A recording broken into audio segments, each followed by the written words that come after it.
Your grandfather worked double shifts at the steel mill in Pennsylvania. He ate meat and potatoes cooked in lard. He sat on the front porch every single evening smoking his pipe, watching the neighbors walk by. And he lived to 94 years old with a mind as sharp as a razor blade. You, on the other hand, take 4 different brain supplements every morning, pay for expensive mental training apps on your phone, go to the gym twice a week, track your sleep with a smartwatch, and still can't remember where you put your car keys or the name of the new neighbor who moved in 3 months ago. Something just doesn't add up. Back in 1955, severe cognitive decline and dementia felt like a rare and distant tragedy, the kind of thing that happened to someone else, in some other family, far away. Today, nearly 7 million Americans are living with Alzheimer's disease alone, the most common form of dementia, and that number keeps climbing year after year. We didn't become genetically weaker in just 2 generations. Our DNA didn't suddenly fail us. What changed was something far more controllable than our genes. What changed were our habits, our environment, and the invisible daily choices that either feed our brain or slowly starve it. Hello, and welcome back. I'm Dr. Dave Sefton. I spent the early part of my career practicing integrative medicine in rural communities across the Midwest, and over the past 15 years, I've focused specifically on cognitive health and the prevention of age-related memory decline. Today, we're going to talk in depth about how to genuinely improve your memory and protect your brain for decades to come. And I want to be crystal clear from the very beginning. This is not about romanticizing the past or rejecting the enormous advances of modern medicine. This is about understanding precisely what worked back then, and more importantly, why it worked at a biological level. This is not nostalgia dressed up as health advice. This is pure science, pure data, and real stories from real patients sitting across from me. My grandmother never heard complex medical terms like neuroinflammation, cognitive reserve, or oxidative stress. She never read a double-blind clinical study or scrolled through a research database at midnight. She simply called it good living, clean living. The kind of life where you moved your body because life required it. You ate what the earth gave you because that was simply what was available. And you sat around the table with people you loved because there was nowhere else you would rather be. What she and your grandparents knew instinctively, modern science is only now catching up to validate inside laboratories with millions of dollars of research funding. You already felt this truth somewhere deep in your bones. I'm just here to hand you the science behind what you already lived. What your grandmother called eating straight from the garden, we now call the MIND diet, which stands for Mediterranean-Intervention for Neurodegenerative Delay.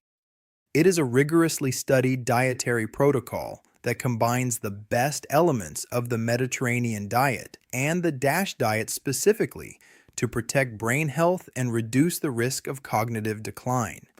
What she called sitting on the front porch talking with the neighbors, we now label in medical studies as cognitive and social stimulation, which we know acts as a fundamental protective shield against loneliness, depression, and dementia.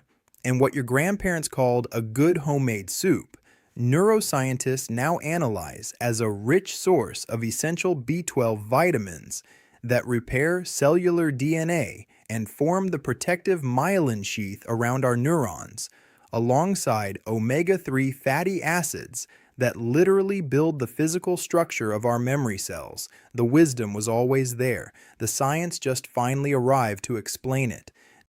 Now think for a moment about what a typical Tuesday looked like for your grandfather in 1960 versus what a typical Tuesday looks like for you today. He woke up without an alarm blaring from a smartphone screen 2 inches from his face. He walked to work, or to the store, or to church, because walking was simply what people did.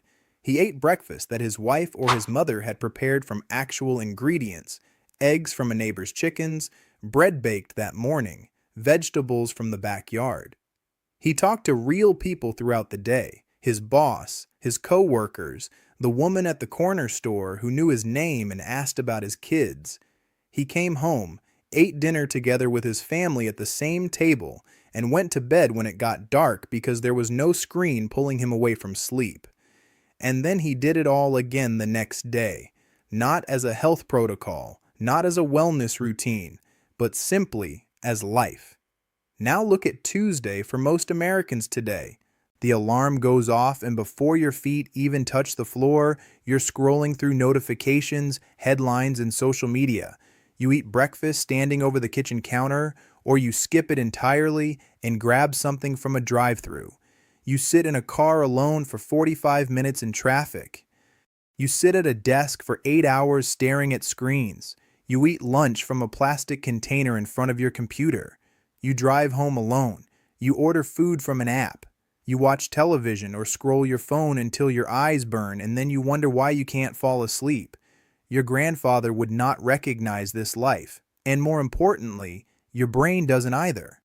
So, what exactly changed in American life? Why are so many of us, as we cross into our 60s, fighting brain fog, chronic forgetfulness, and the quiet terror of wondering whether we're losing our minds? If we look at pure physiology, without getting into politics or ideology, it all comes down to three massive cultural shifts that are making our brains sick.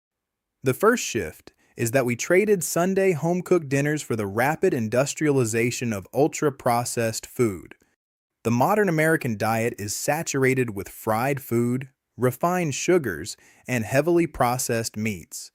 Your grandfather's lard, interestingly enough, while not perfect, was a single ingredient fat. What replaced it was hydrogenated vegetable oil, high fructose corn syrup, artificial preservatives, and flavor chemicals that didn't exist in nature until a chemist invented them in a laboratory. This excess of processed food triggers chronic inflammation throughout the body, and it causes something researchers now call sweet forgetting, where elevated glucose and insulin levels interfere with and directly damage the neurons of the hippocampus, the primary memory formation center in your brain. Our bodies are simply not designed to metabolize the massive oxidative stress produced by a glazed donut or a sodium-loaded fast food meal eaten 3 times a day. Your grandmother's kitchen had maybe 12 ingredients in it at any given time, real ingredients. Things with names you could pronounce. Today, the average American processed food product contains more than 30 ingredients, and at least a third of them are things most people couldn't identify without a chemistry degree. Every one of those foreign compounds is something your immune system has to respond to, and chronic immune activation is, at its core, chronic inflammation, and chronic inflammation is one of the most well-documented enemies of long-term brain health. The second shift is that we traded walking to the grocery store, to church, and to school for a culture of automobiles and isolated suburbs.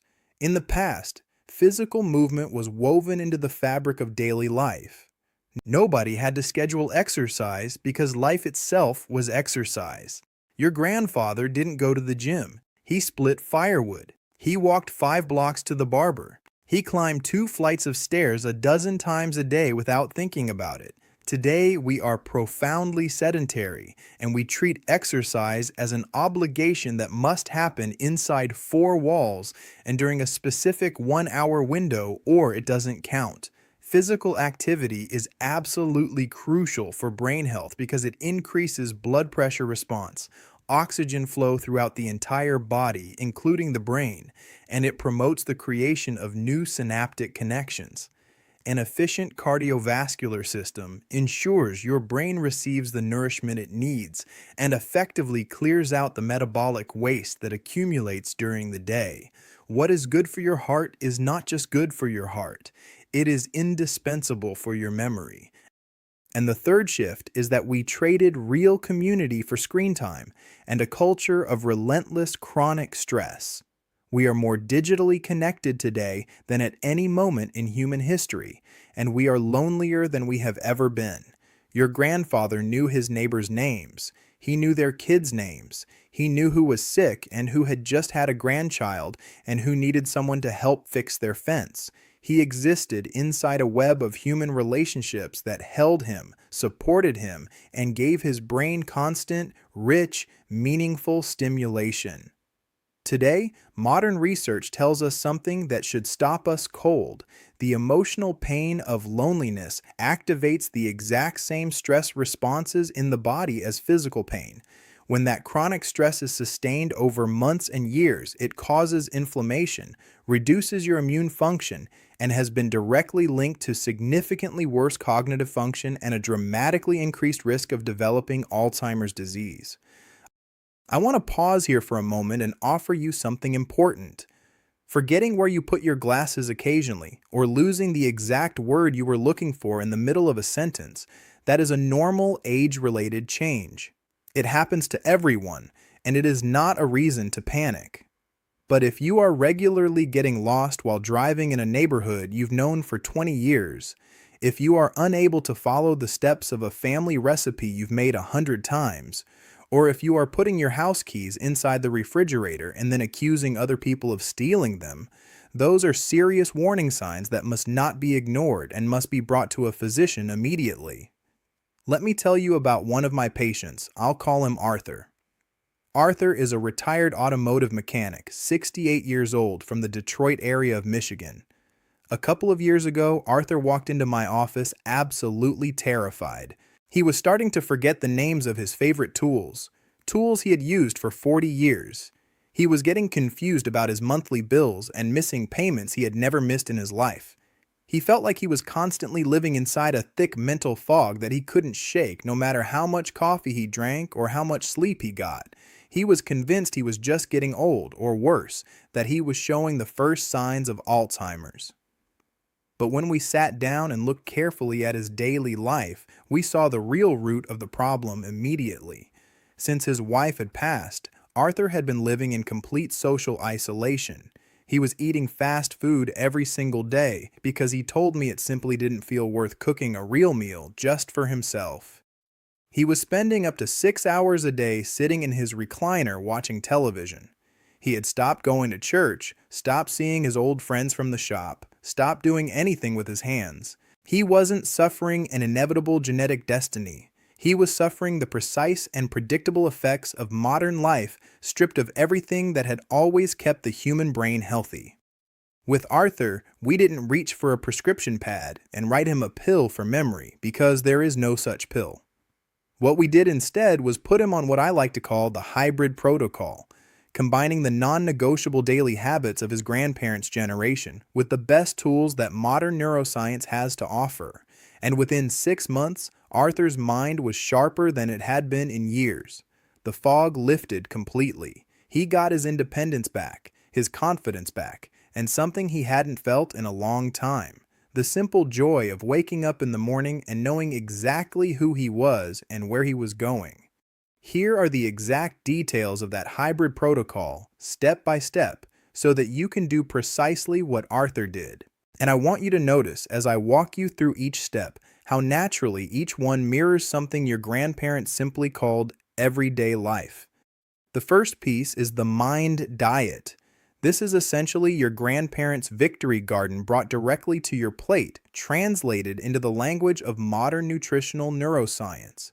The mind diet is a dietary regimen designed specifically to slow brain aging and reduce the inflammation that damages neurons over time. The guiding principle is simple. Fill half your plate with color and make most of that color green. We focus on leafy green vegetables like spinach and kale at least 6 times a week because they are packed with folate and vitamins that actively protect brain tissue. We encourage eating berries, especially blueberries and strawberries, at least twice a week because they are loaded with flavonoids that act as an antioxidant shield for your neurons. We incorporate nuts, beans, whole grains, and fish at least once a week, rich in omega-3 DHA that is essential for improving the transmission of nerve impulses throughout the brain. And we dramatically limit the modern inflammatory foods, less than 1 tablespoon of butter a day, very little cheese, and avoiding sweets, pastries, fried food, and fast food as much as possible. Your grandmother would recognize every single ingredient on this list. None of it would surprise her. She just didn't have a clinical trial to attach to it. The second piece is purposeful daily movement. You do not need an exhausting, intense gym session if that is not something you enjoy or can sustain. What you need is the kind of movement your grandparents did naturally and without thinking. Working in the garden, fixing things around the house, walking to the corner and back, dancing in the kitchen while dinner was cooking. You simply need to elevate your heart rate with 150 minutes of moderate activity spread across the week by walking briskly, doing tai chi, swimming, or even dancing to music you love. You increase the flow of oxygenated blood to your brain and actively promote the creation of new synaptic connections between neurons. Your grandfather never counted his steps. He just lived. That is the model. The third piece is what I call the front porch rule. You must stay actively socially connected, and I want to be very specific here. Not just through a screen. A text message is not a conversation. A reaction emoji is not a relationship. Genuine human connection, face to face, voice to voice, is a biological necessity, not a social luxury. Social interactions and intergenerational programs, like teaching a skill to your grandchildren, joining a community group, or simply showing up consistently for the people around you, directly combat loneliness, reduce depressive symptoms, and stimulate key areas of the brain involved in attention, language, and emotional regulation. Your grandfather didn't need a study to tell him this. He just went out on the porch. Go out on the porch. The fourth piece is natural memory tools. Your grandparents did not rely on a smartphone app to remember their grocery list or their neighbor's birthday. They use their own brains actively and creatively every single day. If you want to keep your mind sharp, you must challenge it consistently. One of the most powerful and scientifically validated techniques for this is an ancient method called the method of loci, also known as the memory palace. This technique, used by philosophers in ancient Greece and Rome and still used by memory champions today, works by transforming a physical space you know perfectly, like the house where you grew up, into a mental map. If you have a list of things to remember, you associate each item with a specific room or location, using vivid, exaggerated, even absurd images, because the brain is surprisingly bad at remembering abstract words, but extraordinarily good at remembering unusual images in physical spaces. If you need to remember to buy milk, bread, and apples, you picture milk flooding in a white cascade across the living room carpet, bread loaves falling dramatically from the dining room chandelier, and apples bouncing loudly down the staircase one by one. Your grandparents used versions of this without knowing what to call it. Now you know both the method and the name. And the fifth piece is deep rest and stress management. Oxidative stress destroys your cells, but genuine restorative rest repairs them. We live today in a state of perpetual alert, a nervous system that never fully downshifts, never fully exhales. Your grandfather sat on the porch not because he was lazy, but because that stillness was doing something essential for his brain that no supplement can replicate. You need to find your version of that porch. Try integrating mindfulness into your daily routine. This is not esoteric or mystical. It is simply the intentional act of paying attention to the present moment without immediately judging or reacting to it. Meditation and mindfulness practices have been shown in study after study to reduce blood pressure, improve emotional regulation, and actually increase the thickness of the brain regions most closely linked to memory and attention, and make sleeping between 7 and 9 uninterrupted hours an absolute non-negotiable priority, because it is during deep sleep that your brain consolidates the memories formed during the day and physically clears out the toxic proteins that, when they accumulate, are directly associated with Alzheimer's disease. Sleep is not laziness. Sleep is maintenance. Your grandfather knew this. He went to bed when it got dark. You have the power to protect your mind, your memory, and your independence. This is not about resigning yourself to losing your memories or buying the next miracle pill advertised during the evening news. It is about returning to the fundamentals, to those sensible, organic, deeply human habits of life that built the strongest generations before us, but doing it now with the full validation and understanding of modern medical science behind every single choice. So I'll leave you with this question for our community. What did your parents or grandparents do for their memory, their mental health, or their overall well-being that doctors today would probably consider outdated or even laugh at? Tell me in the comments below. I genuinely love reading your stories and learning from them. You have every tool you need to take control of your health starting today. Until next time, keep moving, eat real food, rest deeply, and go talk to your neighbors on the porch.